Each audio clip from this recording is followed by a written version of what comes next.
Good morning.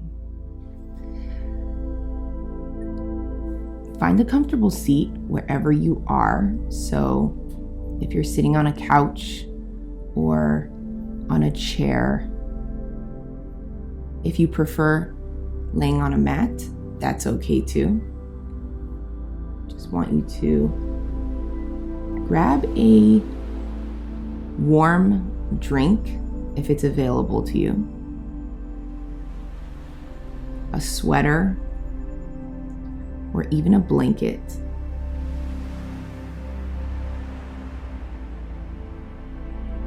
What we're doing in this guided meditation is focusing on the body's temperature and creating warmth for ourselves. Being able to connect with the body heat itself. So feel free to go grab a tea or some coffee or cacao, whatever, even just hot water is great.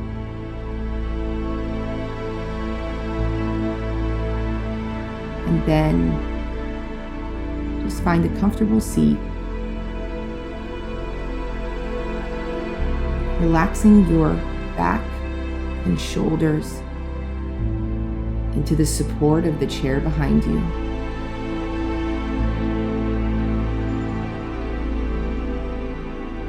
And begin to invite breath into your body with an inhale. So take in your first inhale here, your first intentional inhale. Through the nose and begin filling the body with air.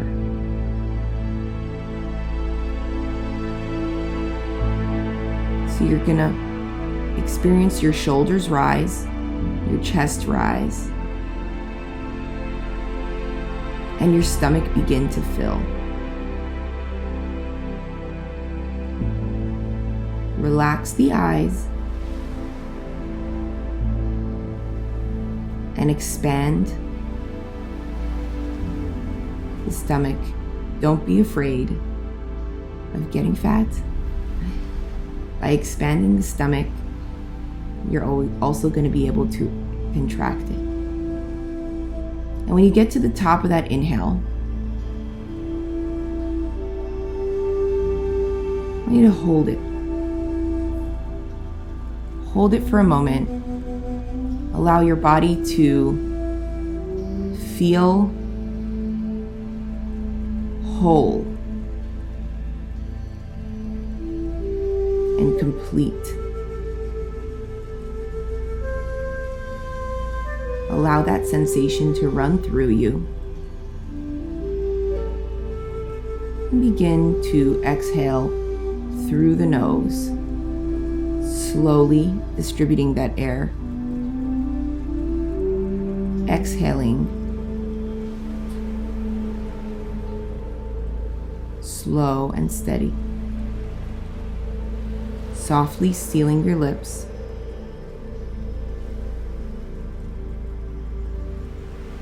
And allowing your body to relax just a little deeper in the exhale. When you get to the bottom of that exhale, I want you to tighten your core. And then exhale a little bit more, allowing any residue that might be sitting or lingering at the bottom of your abdomen to release.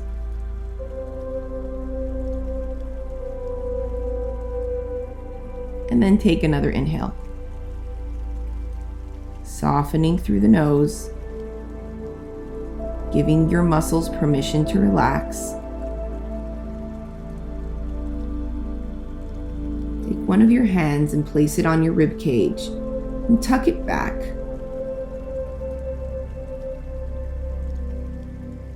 Creating a safe space for the feminine energy. And continue to breathe.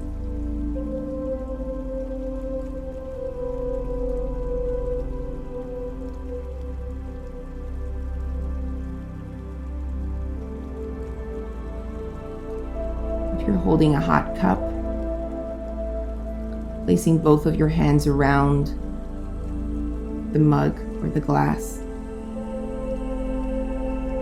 allowing that warmth to be shared with the body.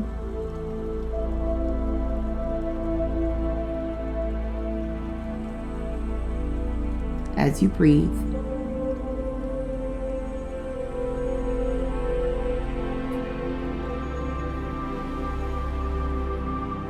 and just take a quick look at the color of your drink.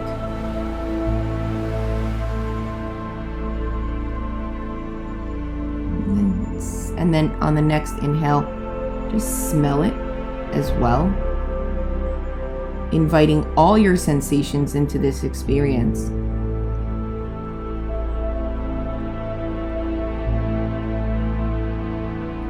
If you have a blanket or a sweater, allow your body to experience that warmth, the extra layer of warmth.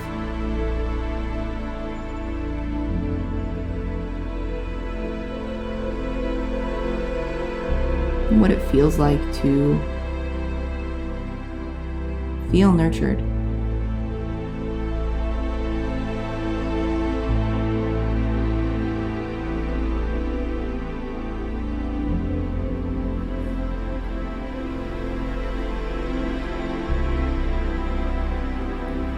Placing the tongue at the roof of the mouth and gently sealing the lips.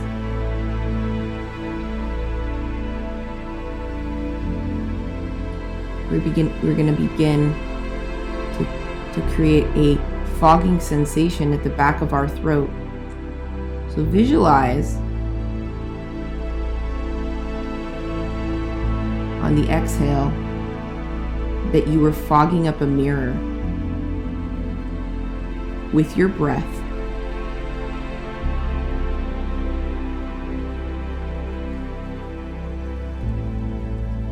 But what we're going to do here is do that and gently seal the lips and allow that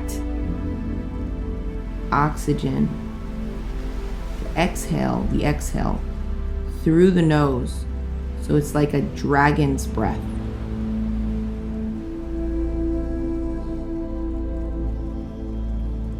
And what happens here is, on the inhale,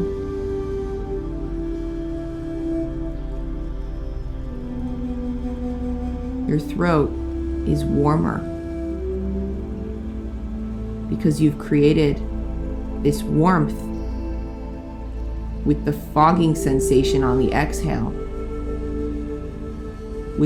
which helps now, as you inhale, contact the fire within your core.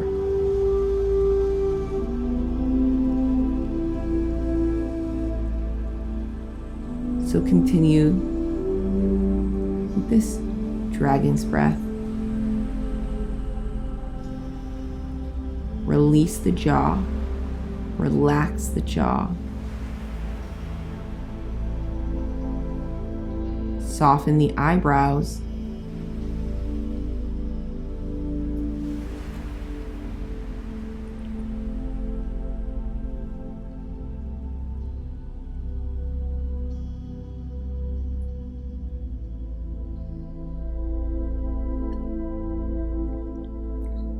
The beauty of this breath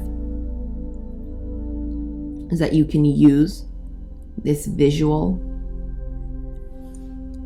of fogging up a mirror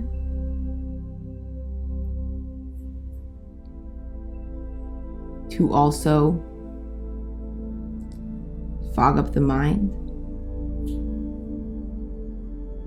creating a cloudy layer between you and your mind. So visually, just for a few minutes, what happens if you can't see it? And the thoughts are foggy.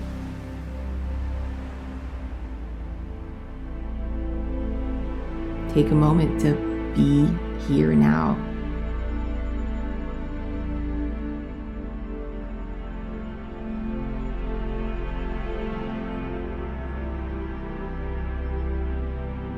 And invite yourself into this sensual experience where you get to connect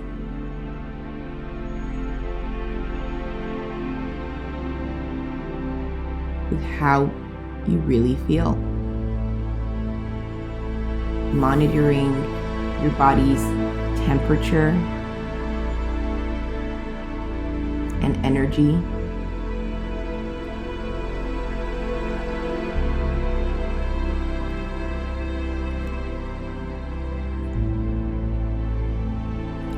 Beginning our day from a space where we can consult ourselves first and start off in a space where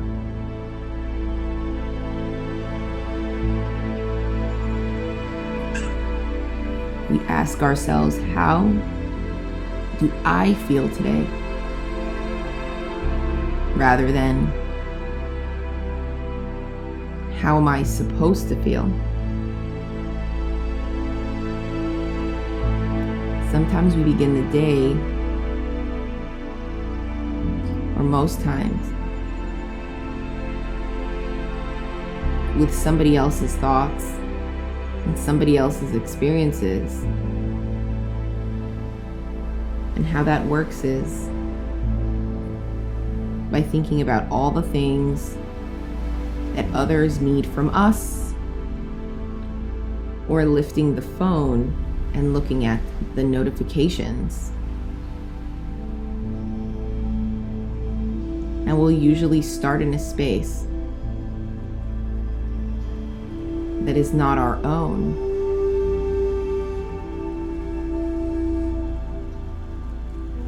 So take a moment here to ask yourself, how are you feeling?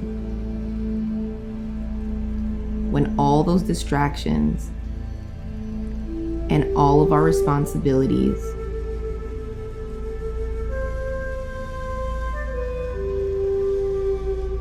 melt away in the exhale, and they're far beyond that thin layer of glass that is fogged up, right, with thought, right? The thoughts are behind it.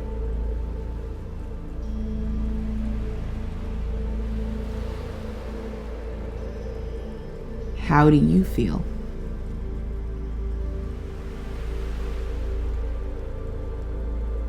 What do you feel like?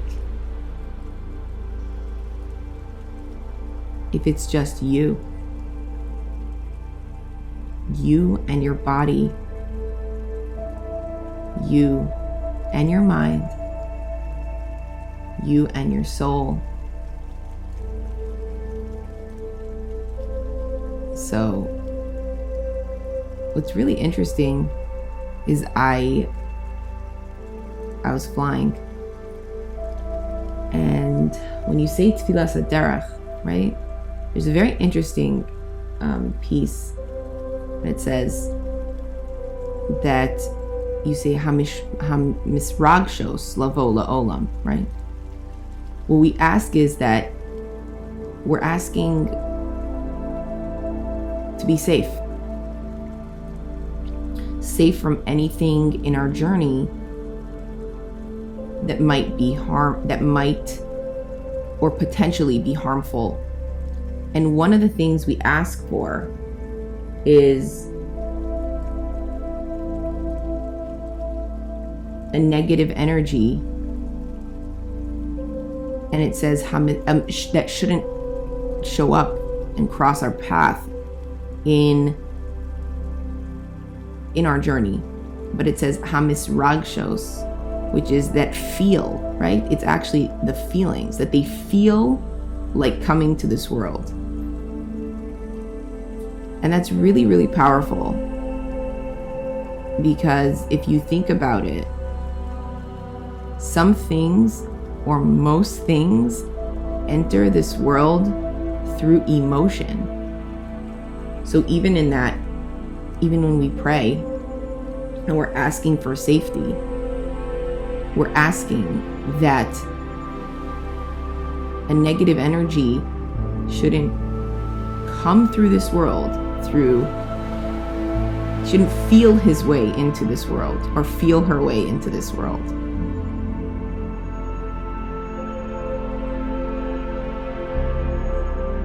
So I want you to think about that for a second. Every single day, we feel our way through this world. We are investing in this experience not only with thoughts, but with feelings. And if we feel good, we are allowing good energy to enter this world. It's actually like an investment.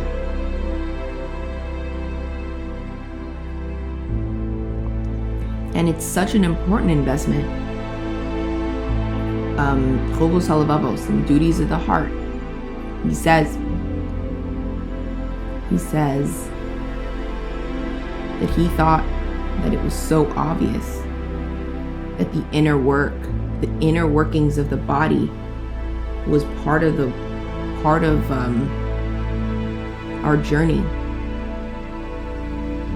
And the reason he wrote, right, in his intro, the reason he wrote the book, he said, was because he realized that it wasn't so obvious. The duties of the heart and how we feel is so important.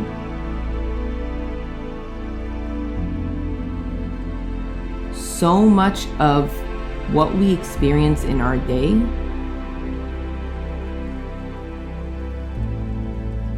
is affected by how we feel.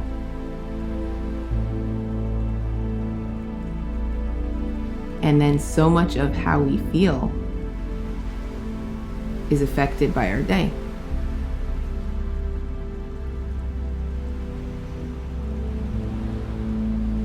And just like I say, you need energy to eat, and you need to eat to get energy.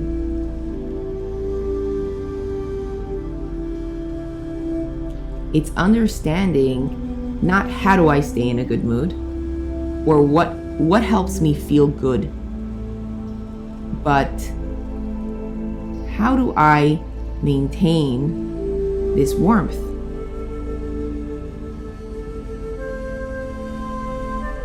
And it begins by consulting yourself first in the morning, rather than jumping feet first into your day and speeding off into the distance.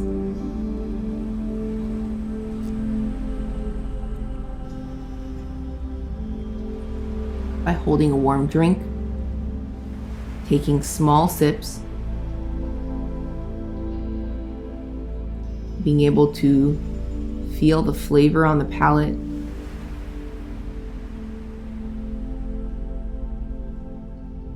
as you sit here slowly, taking in the experience. What's happening is you're creating a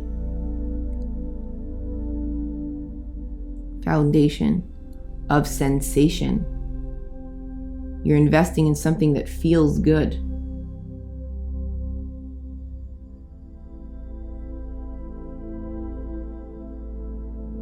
And communicating with your body heat.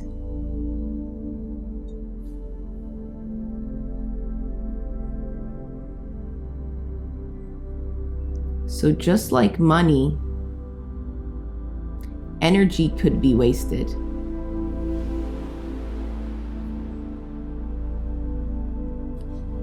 Just like money, energy can be invested.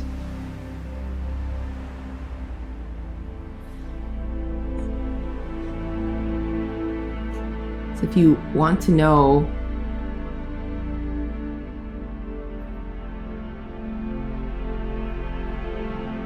what you're going to do with your energy, it's more thinking about what your process is as a whole. So if you're the type of person that would just spend money when you get it,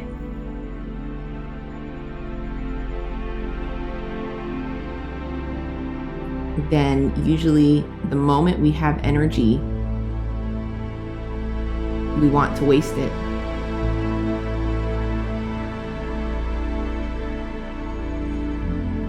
But energy can be invested. We can take that energy and begin to navigate through our day.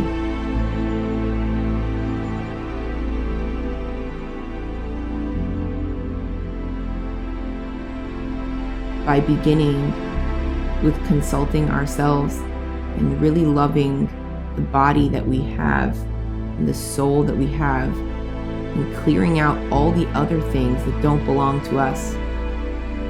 Because so much of what we bring into this world is felt, right? Hamisragshos lavola olam. It is felt, it feels its way through the world.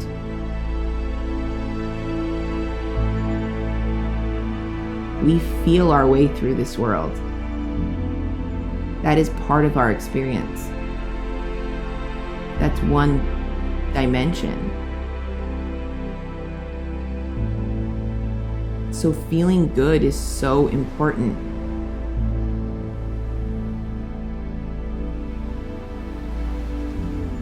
I was helping someone organize a toy closet. And she said her goal was that the kids don't come in the room and dump all the toys on the floor. And what I said to her was, if you think about it, no child walks into a room and looks at a closet and says, I'm going to dump everything on the floor. If you think about it, it doesn't really make sense.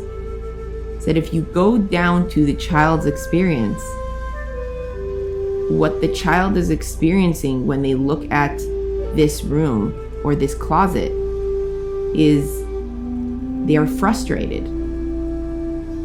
Something is frustrating them. And I showed her how some of the boxes were too heavy for a child to carry. And I said, here, come stand on your knees, right? And we sat down and I showed her, I was like, this box for a 2-year-old, a 5-year-old is very, very heavy. Everything needs to be in bite size. And I said, it's very tempting to say, all I need to do is go to the organizing store, right? To go to the container store, pick out all my containers, and my life will be organized. And what I said to her was, what you really have to do is look at the room and ask yourself, what is this function? What is the function of this room? And a lot of us don't do that with our bodies. We struggle with asking ourselves, what is the function of the body? So in my book, Interior Designer, this is why I bring all of this up, because when we understand the function, right? So she said to me, the function is for this to be a playroom for the children. So we went through creating accessibility and practicality rather than going into it looking nice. And I said, The stuff for the younger kids have to go on the bottom shelves. It has to be accessible to them. And she got really excited. But then I said to her, it's very exciting to organize, but what you need to also do next is beta test. I said, before you start buying all your new containers or all the stuff that you do, you need to start by testing to see if this works in your world. How does this work with the children? How do they engage? Is the room supportive to the experience that they need before you kind of lock in the system and completely commit to the design? So back to the body. It's knowing what the function of our container is, which is the vessel. What are we here to contain? And what are we frustrated with? Because when we struggle with mood and we're frustrated, it usually has to do with something not being right or us not putting ourselves first, right? We're not including ourselves in the design. So then whatever we're doing is not going to be accessible. Like the 2-year-old, the toys won't be accessible, and then the whole thing comes down because all they do is try to pull one box out after the next. And then you have this massive toy mess. So what happens when we're frustrated or when our experience is not supportive to the design that we need? The warmth in our energy escapes us, and then we have a big mess. And then we struggle with our mood. So coming back to it, asking yourselves, what is my function here? Not on a deep level, just on a surface level of sensation in itself. And it's so important for us to feel good. Loving yourselves, really loving her, that woman inside of you, loving her deeply.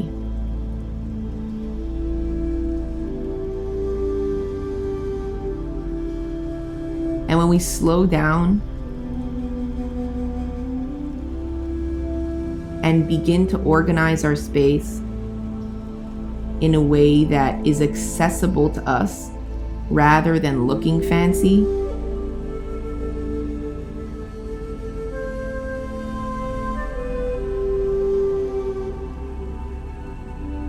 we naturally run into better emotions,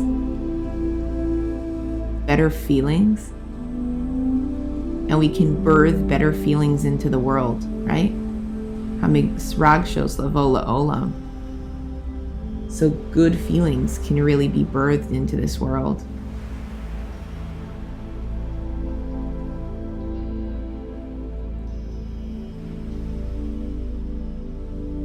So as you move through your day today, and if you face a struggle or something that's not supportive to your experience, you can use this analogy where you ask yourself, okay, I'm frustrated.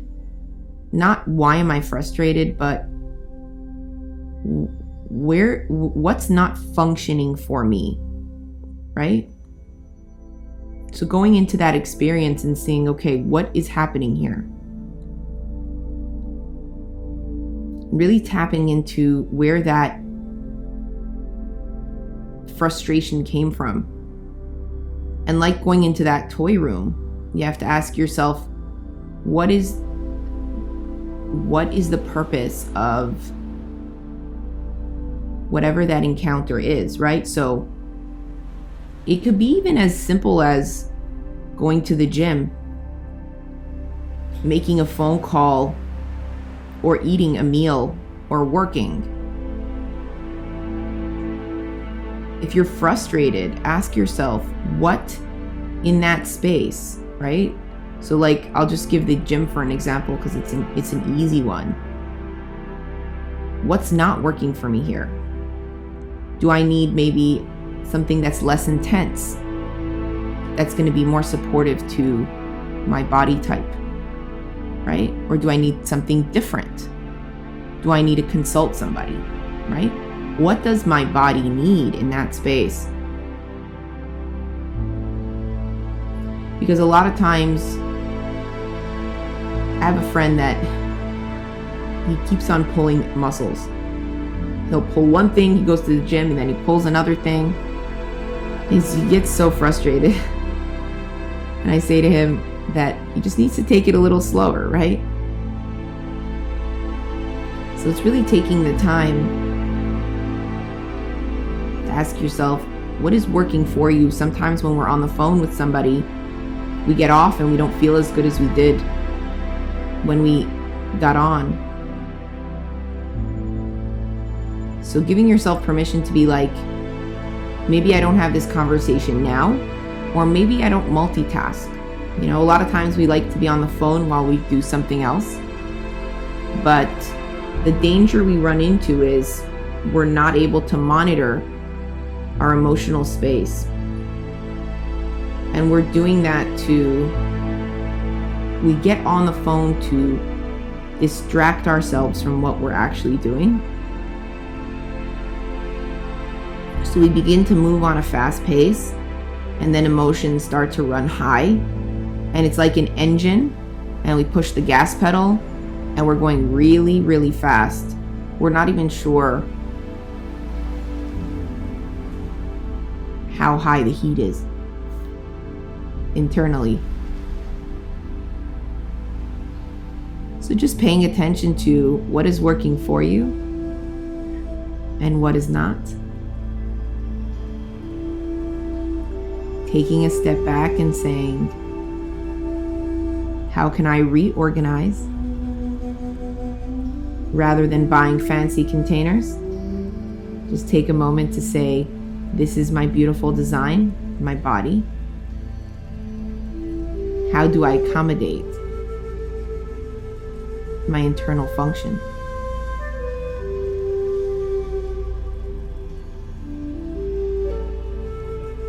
Thank you so much for joining today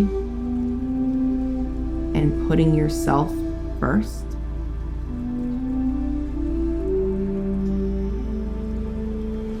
I am Esther.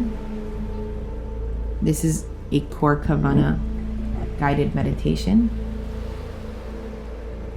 that I give daily. Thank you for being part of it. And feel free to join us at any point.